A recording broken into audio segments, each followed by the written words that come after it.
આજકાલ ચોતરફ નકલી ચીજ વસ્તુઓની ભરમાર જોવા મળી રહી છે। પછી તે ખાદ્ય પદાર્થની વાત હોય કે પછી અન્ય બાબતો। ત્યારે હવે સુરતના ખટોદરામાંથી નકલી સિમેન્ટ મળી આવી છે। નામાંકિત કંપનીના નામે હલકી કક્ષાની સિમેન્ટનું વેચાણ કરતા કાર્ટિંગ વેપારી સહિત 2 લોકો વિરુદ્ધ ખટોદરા પોલીસે ગુનો દાખલ કરી તપાસ હાથ ધરી છે।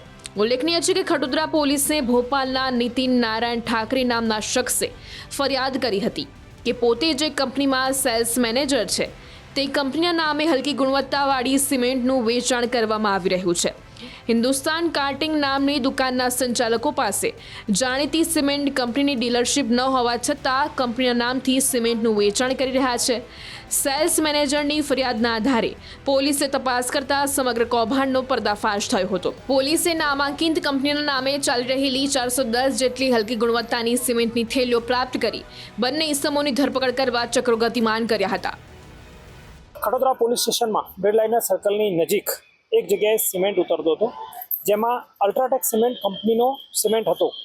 જે અલ્ટ્રાટેક કંપનીના સિમેન્ટના જે ઠાકરેભાઈ હતા એમને ખબર પડી કે આ ડુપ્લિકેટ સિમેન્ટ છે, જેથી તેમને જગ્યા પર આવી જે માણસો ઉતારતા હતા રાજેશભાઈ વગેરે એમને પૂછપરછ કરી, પરંતુ અલ્ટ્રાટેકના ઓરિજિનલ કાગળો અને બિલ એમની પાસેથી ઉપલબ્ધ થયેલા ન હતા, જેથી એમણે પોલીસને જાણ કરી।